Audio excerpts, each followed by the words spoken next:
सर्वमापतं सर्वगुरुं वन्दे जगत्कारणं वन्दे पन्नगभूषणं मर्यादं वन्दे पशूनां पतं वन्दे सुरसङ्गवन्दिनयनं वन्दे मुकुन्दप्रियं वन्दे भक्तिनाशयञ्च वरदं वन्दे शिवं शङ्करं करचरणे कृतं वा कायजं क्रमजं वा श्रवणनैनजं वा मानसं वा पराधं भीतं वा सर्वमेतत्क्षमस्व जय जय करुणाब्धे श्री महादेव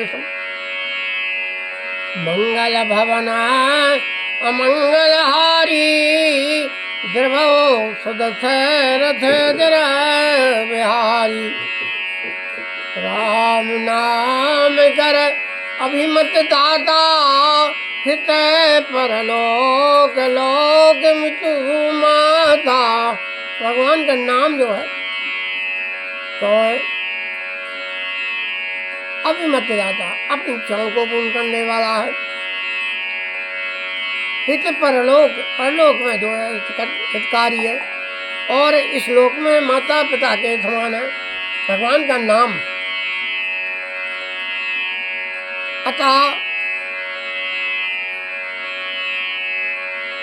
विद्वजन कहते हैं कि जिस कथा में भगवान का नाम स्मरण ना हो और कथा फीकी फीकी लगती है। कथा सुनने के अधिकारी भी कौन है?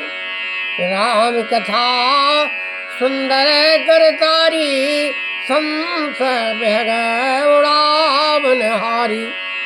राम कथा सति किरण समाना संत चकोर करही जिन पाना।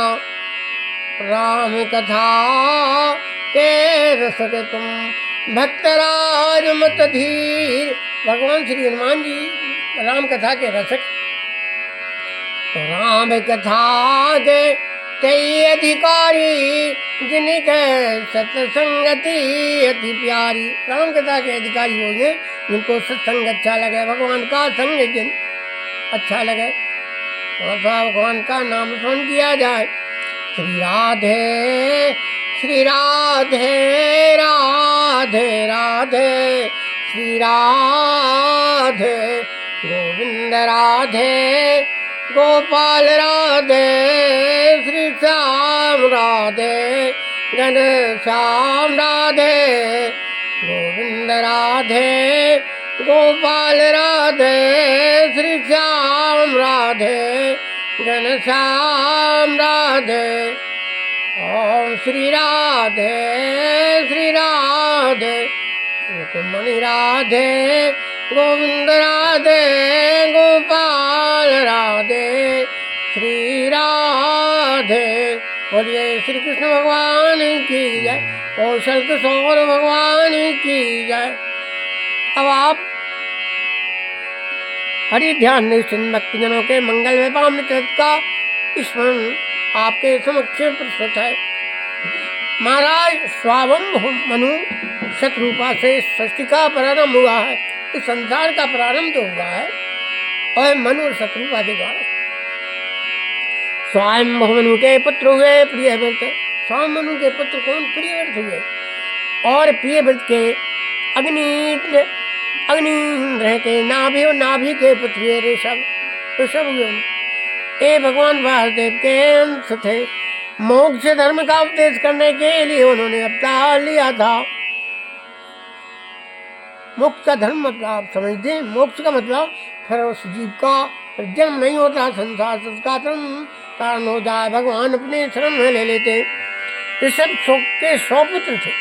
वे सबके सब वेदों के पारदर्शी विद्वान थे, सब वेदों के ज्ञाता थे और पारदर्शी थे।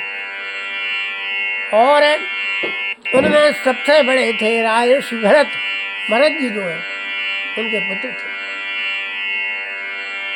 वे भगवान नारायण के परम प्रेमी भक्त थे और उन्हीं के नाम से है भूमिखंड जो पहले अज्ञानाभ वर्ष कहलाता था।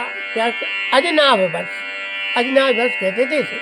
और भारतवर्ष कहलाया। फिर इसके बाद भारतवर्ष भरत जी का यहाँ जन्म हुआ तो भारतवर्ष इस देश का नाम रखा गया। और राजर्षि भरत चक्रवर्ती सम्राट थे, उनका संसार में एक छत्र राज्य था और उन्होंने सारी पृथ्वी का राजभोग किया। अंत में इसे छोड़कर वन को चले गए भरत जी। वहाँ उन्होंने तपस्या द्वारा भगवान की उपासना की और तीसरे जन्म में भगवान को वो है प्राप्त हुए।